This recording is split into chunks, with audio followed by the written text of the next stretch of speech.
everyone, how are you all? I hope every one of you is doing great. My name is Kirtika Singla. Welcome to our YouTube channel. So ये video बहुत important video है और काफ़ी resumes हमें आए, हमने काफ़ी forward किए, मैंने काफ़ी सारी वीडियोस बनाई जिसमें मैंने बहुत सारे लिंक्स शेयर किए जिससे कि आप अप्लाई कर सकते हो, है ना। और आप लोगों ने अप्लाई भी किया, इंटरव्यू भी हुए। फिर उसके बाद इंटरव्यू पे आपका मुझे मैसेजेस आए कि इंटरव्यू वेंट वेरी वेल, मेरा पक्का सिलेक्शन हो जाएगा। और मेरी कुछ ऐसी फ्रेंड्स भी थी जिनकी मास्टर्स हैं, दे आर वेरी इंटेलिजेंट और उनका इंटरव्यू बहुत अच्छा हुआ, डेमो बहुत अच्छा हुआ, then also they got rejected. और एक तो कल ही मेरे साथ ये सिचुएशन हुई है कि वन ऑफ माई फ्रेंड, उनके लिए हमने फॉरवर्ड किया था इंग्लिश एकेडमिक स्पेशलिस्ट के लिए, बट उनको call I senior academic specialist के लिए एंड उनका इंटरव्यू बहुत अच्छा हुआ था and they will be like आप सेलेक्टेड ही हो, बट उसके बाद भी वो रिजेक्ट हो गए। उसके बाद ही हमने ये पूरा का पूरा ना पता करना स्टार्ट किया कि क्या हो गया ऐसा। तो इस वीडियो को प्रॉपर स्टार्ट करने से पहले I want to tell you कि ये पूरा का पूरा इंफॉर्मेशन जो कलेक्ट किया हुआ है, ये पूरा का पूरा रिसर्च इसके ऊपर कि रिजेक्शंस क्यों हो रही हैं, सारा सना का है। मैं बस उसका आपको कम्युनिकेट कर रही हूँ चैनल, अपने चैनल के मीडियम के through. That is also because she is quite busy now days, तो इसलिए वो थोड़ा सा एक्टिव कम रह पा रहे हैं, but she is going to be very active very soon. Okay, तो डिस्कस कर लेते हैं जो उन्होंने चीज़ें मेरे साथ डिस्कस की हैं। सबसे पहला तो अप्लाई करना। देखो, हमें भी इस चीज़ का इतना आइडिया नहीं था, हम भी तो एकेडमिक स्पेशलिस्ट नहीं हैं। तो एक चीज़ सपोज करो आपने आज अप्लाई कर दिया, ठीक है, और आपका हो गया रिजेक्शन एनी हाउ, क्योंकि रिजेक्शन होने के भी बहुत रीजंस हैं। आपकी प्रिपरेशन नहीं थी, ठीक है, आपने कंटेंट प्रिपेयर नहीं किया था, उस वजह से आपका फर्स्ट टाइम रिजेक्शन हो गया, या फिर आपका रिज्यूम ही शॉर्टलिस्ट नहीं हुआ, आपका रिज्यूम ही अच्छा नहीं बना हुआ था। तो रिज्यूम के लिए तो मैंने ऑलरेडी आपको सोल्यूशन बता दिया है। We are going to conduct a workshop जिसके अंदर पूरा रिज्यूम कैसे क्रिएट करना है। इनफैक्ट मैं तो उस टाइम पे बिठाऊंगी आपको कि बनाओ अभी मेरे साथ बैठकर रिज्यूम, ठीक है। तो ऐसा भी करने वाले हैं हम लोग, तो वो सोल्यूशन तो हम आपको दे चुके हैं। प्रिपरेशन के लिए कैसे प्रिपेयर करना है, डेमो कैसा होना चाहिए, वो ऑलरेडी वीडियोस हमने बनाई हुई हैं। मैंने एक एक मैथ्स के टॉपिक के ऊपर कैसा डेमो होना चाहिए वो बताया है।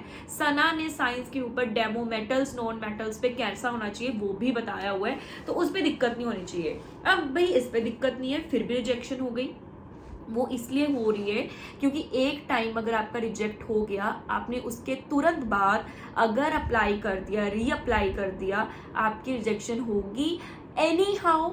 आप कितने भी अच्छे आपका सेकेंड टाइम इंटरव्यू क्यों ना हुआ हो, अगर आपको रीअप्लाई करना है तो उसके लिए आपको वेट करना है 4 months. So please be very careful. अगर आपको रीअप्लाई करना है तो 4 मंथ्स वेट करो, उसके बाद रीअप्लाई करो, otherwise you will got rejected any how. आप चाहे कितने अच्छे हो, आप रिजेक्ट हो जाओगे, क्योंकि उन मैम का, इंग्लिश वाले मैम का रिजेक्ट होना बनता ही नहीं था, वो she is very good. Okay, तो इसीलिए उनका हमें यही बताया, यही रीज़न है, क्योंकि उन्होंने मुझे नहीं बताया था। उन्होंने जस्ट 1 महीने पहले जो है वो अप्लाई किया था, बट उस टाइम उनके एग्ज़ाम्स थे, तो उन्होंने कंटिन्यू नहीं किया, कि उन्होंने इंटरव्यू नहीं दिया कि मैं नहीं कर पाऊंगी बिकॉज मेरे बीएड के एग्ज़ाम्स हैं। तो उन्होंने फिर मेरे थ्रू नेक्स्ट मंथ अप्लाई किया, तो और मुझे पता नहीं था उन्होंने पहले किया हुआ है, दैट्स वाई उनका ये प्रॉब्लम आया और प्रोफाइल रिजेक्ट हो गया। तो प्लीज़ इस चीज़ का ध्यान रखो, वेट फॉर 4 मंथ्स, उसके बाद अप्लाई करो। एंड कुछ रिज्यूम्स तो ऐसा हो रहा है कि हर जगह, मतलब स्टूडेंट सक्सेस स्पेशलिस्ट मैंने एक बार डाल दिया, नहीं हुआ, फिर से उन्होंने कर दिया। तो इस चीज़ का ध्यान रखो please, and specially for English profile उनको एटलीस्ट BA MA चाहिए। आप बिना क्वालिफिकेशन के, देखो आपने करा हुआ है BSc इन साइंस और मैथ्स, आप अप्लाई कर रहे हो एकेडमिक स्पेशलिस्ट इंग्लिश, आप खुद रिलेट करो, इज इट पॉसिबल कि आपको वो हायर करेंगे? अगर वो कर भी पाएंगे, कर भी लेंगे, एनी हाउ आपकी पर्सनैलिटी अच्छी है, आपकी इंग्लिश अच्छी है, स्टिल आपको लगता है आप सर्वाइव कर पाओगे? क्योंकि स्कूल में जब हम पढ़ाते हैं कोर कॉन्सेप्ट्स होते हैं हर चीज़ के, तो प्लीज़ इस चीज़ पे ध्यान दो। जो आपका मेन सब्जेक्ट है उस पर स्टिक रहो। ऐसा मत करो कि कुछ भी मिल जाए तो भाग जाओ, है ना। अगर आपके दोनों सब्जेक्ट्स हैं, साइंस एंड मैथ्स है, तो दोनों के लिए अपॉर्चुनिटीज सर्च करो। बट अगर इंग्लिश आपने कभी पढ़ा ही नहीं, ग्रेजुएशन में कभी नहीं पढ़ा, तो उसके लिए आप कैसे कर सकते हो, है ना। इस चीज़ का ध्यान रखो, इसीलिए रिजेक्शंस हो रही हैं। और 4 मंथ्स वाली बात तो ज़रूर ध्यान रखना। रिज्यूम्स अपने अपडेट करो थोड़ा सा। हायरिंग चल रही है, एक्टिवली चल रही है, और एम्प्लॉयज़ चाहिए, आगे भी चाहिए, क्योंकि हमें पता है कि जितना वर्क है उसके अकॉर्डिंग एम्प्लॉयज़ चाहिए होंगे। तो पोस्टिंग चलती रहेंगी, जॉब पोस्टिंग होती रहेंगी, तो आप लोग प्रिपेयर रहो। और सिर्फ एक ही कंपनी थोड़ी है, बहुत सारी कंपनीज हैं। अभी मैं क्या बताऊँ, मैंने ना अनअकैडमी का भी देखा है। I think they are hiring for the work from office location. Foundation, IIT JEE, NEET, Chandigarh और पटना, हैदराबाद, ये काफ़ी सारी प्लेसेस के लिए वो हायर कर रहे हैं, तो डू अप्लाई। और उसके अलावा मैंने एक देखा था स्टडी IQ वाले भी हायर कर रहे हैं, तो do apply, B very active in the LinkedIn. देखो मैं ये लिंक्स, ये सारी पोस्टिंग आपके साथ शेयर कर सकती हूँ, डेली भी शेयर कर सकती हूँ जॉब्स पर। मैं क्यों नहीं शेयर कर रही हूँ, क्योंकि एक तो मैं उस प्रोसेस में गो थ्रू नहीं हूँ, और मुझे रिलायबिलिटी का नहीं पता कि कितने रिलायबल हैं, है ना। सेकेंड, मुझे पेमेंट का नहीं पता, कुछ फ्रॉड ना हो जाए। अब बायजूस से मुझे पेमेंट्स आई हैं, मैंने 2 महीने वहाँ काम कर लिया, 3rd मंथ में काम कर रही हूँ, मुझे प्रॉपर सैलरीज आई हैं। उसके लिए भी मैं नेक्स्ट वीडियो में आपके साथ डिस्कस करूंगी। इसके बाद जो वीडियोस आएंगी उसमें हम इंसेंटिव्स, माय एक्चुअल सैलरी और सैलरी पैकेज कितना है और इन हैंड सैलरी कितनी है, ये सब कुछ मैं आपके साथ डिस्कस ज़रूर करूंगी। मैं या सना इंसेंटिव्स के बारे में सना डिस्कस करेंगे, क्योंकि मुझे अभी तक कोई इंसेंटिव्स नहीं मिले हैं। इंसेंटिव्स मिलना स्टार्ट होते हैं 3-4 मंथ्स के बाद, ठीक है। तो जब मेरे फर्स्ट इंसेंटिव्स आएंगे तो वो मैं आपसे ज़रूर डिस्कस करूंगी। एनी हाउ, ओके, तो अपकमिंग वीडियोस में बने रहो, because we are going to discuss a lot of things about salary and things. हाँ, और मैं बता रही थी कि वो इसलिए मैं वो पोस्टिंग्स आपके साथ शेयर नहीं करती हूँ। अनअकैडमी का मुझे पता है, देखो उसमें जब मैंने काम किया एज अ प्लस एजुकेटर, मेरी 1 लाख 1.5 लाख 80,000 इतनी भी सैलरीज आई हैं। 2 महीने की इकट्ठी भी आई है, लास्ट 2 मंथ्स की मेरी इकट्ठी सैलरी आई थी 1.5 लाख। तो कभी कोई प्रॉब्लम नहीं हुई है, ठीक है। सैलरी पेमेंट में हाँ 1 आधे दिन का डिले हो सकता है, बट ऐसा तो कभी नहीं हुआ कि पेमेंट ही ना आए, है ना। तो ज़्यादा ही आई है, कम कभी नहीं आई है। तो वेदांतु का भी अभी चल रहा है फ्रॉड वाला का, बट हाँ वेदांतु का जब मैंने छोड़ा था वेदांतु, तो वो रीज़न ही ये था कि उन्होंने भी सैलरी देवर लाइक हम दे नहीं सकते, बट उस टाइम उन्होंने आमिर खान को लिया था फॉर एड, तो हमें गुस्सा आ गया था कि एम्प्लॉयज़ को आप सैलरी दे नहीं सकते और ये वो। तो जस्ट फॉरवर्ड, मैं इन चीज़ों के बारे में डिस्कस ही नहीं करना चाहती, तो इसलिए हो गया था। और चेक के लिए तो मैं वेरी कॉन्फिडेंट हूँ अबाउट पेमेंट, तो इसलिए मैं बस वही चीज़ें आपसे डिस्कस करती हूँ जिनके लिए मैं बहुत बहुत ज़्यादा कॉन्फिडेंट हूँ। ऐसे वैसे मैं कुछ नहीं डिस्कस कर सकती, बट आप लोग अप्लाई कर सकते हो लिंक्डइन के थ्रू। देखो जब मैं जॉब देख रही थी, तो मुझे जो कंपनी आ जाए मैं तो सब में अप्लाई कर देती थी। न्यू स्टार्टअप्स, अब इतने स्टार्टअप्स जो कंपनीज हैं उनके साथ मेरा लिंक है, तो कई बार मैं उनको हेल्प भी करती हूँ, कई बार उनसे नॉलेज भी मिलती है। तो उस चीज़ से आप क्यों पीछे हटना, है ना। तो प्लीज़ ध्यान रखो और don't worry, reapply after 4 months. और उन 4 मंथ्स में I will suggest you to prepare, to have a good complete preparation. मैंने भी बायजूस का दिया था फर्स्ट टाइम इंटरव्यू जब मैं अनअकैडमी में थी, तो मैंने तो वैसे दे दिया। अब इतनी अच्छी सैलरी है ना, तो उसके लिए मैं क्यों ही दूंगी।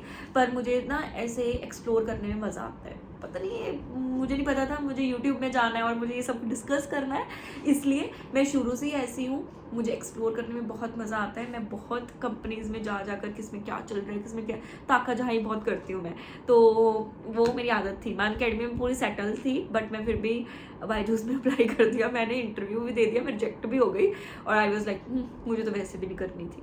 पर डेस्टिनी का कुछ भी नहीं कह सकते, कहाँ आपको ले जाए। And today I am very happy कि उस टाइम मैंने इंटरव्यू दिया था, तो मुझे आइडिया था कि भाई प्रिपेयर होकर ही देना पड़ेगा। और इवेंचुअली मैंने दोबारा जो अप्लाई किया बायजूस में वो 4 to 5 मंथ्स के बाद ही किया था, क्योंकि उस टाइम मैंने वैसे ही दे दिया था, मुझे कुछ लेना तो था नहीं जॉब। तो जब अनअकैडमी से जॉब मेरा छूटा और उसके बाद मैंने बायजूस में भी तब भी नहीं अप्लाई किया। आई वॉज लाइक नहीं, अब मुझे करना ही नहीं है। तो फिर मैंने गवर्नमेंट की तैयारी की। गवर्नमेंट की जब मैं प्रिपरेशन कर रही थी CTET PTET की, तो उस टाइम पे मेरी प्रिपरेशन हो गई मैथ्स की, रिवीजन हो गया 4 to 10 का मैथ्स।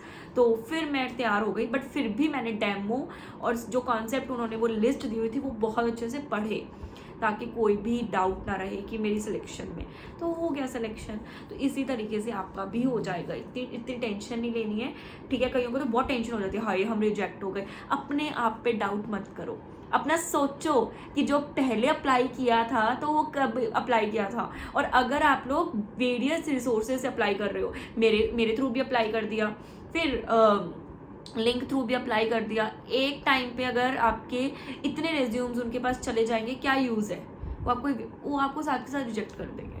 तो इस चीज़ का ध्यान रखो, उनके टाइम की भी वैल्यू करो। एक दिन में वो 10-10 हज़ार एप्लीकेशंस को शॉर्ट लिस्ट करते हैं, तो उनका भी आपको ध्यान रखना है। अगर आपने मेरे थ्रू रिज्यूम भेज दिया है देन दैट्स गुड, ओके। आप मुझे मेरे से एक्नॉलेजमेंट ले लो कि आपने फॉरवर्ड कर दिया या नहीं, एंड दैट्स ओके, ठीक है। तो व्हाट्सएप वाले तो मैं डायरेक्ट ही कर देती हूँ, लिंक्डइन वाले भी मैं कर देती हूँ। हाँ, मेल वाले कई बार जब मैं जैसे ही वीडियो डालती हूँ उसके बाद अगर जो आते हैं साथ के साथ आधे घंटे 1 घंटे या उस दिन में, वो मैं फॉरवर्ड कर देती हूँ। नेक्स्ट डे मे बी हम बिजी हो जाए, नहीं भी कर पाते हैं। बट हाँ, अगर जो मुझसे पूछता है, एक्नॉलेज लेता है, तो हम दे देते हैं कि कर दिया या नहीं। अगर कोई बोलता है कि मैंने फॉरवर्ड किया है, आप देख लो, तब भी देख कर फिर फॉरवर्ड कर देते हैं। तो प्लीज़ थोड़ा सा पेशेंस रखो, पेशेंस बहुत ज़रूरी है। आप में पेशेंस नहीं है, बिल्कुल नहीं है। अच्छा, रिजेक्ट, चलो फिर दोबारा करो। और मैं भी ऐसी हूँ, मुझे कोई बोलता है आप रिजेक्ट हो गई, क्योंकि मैंने खुद री अप्लाई किया हुआ है। और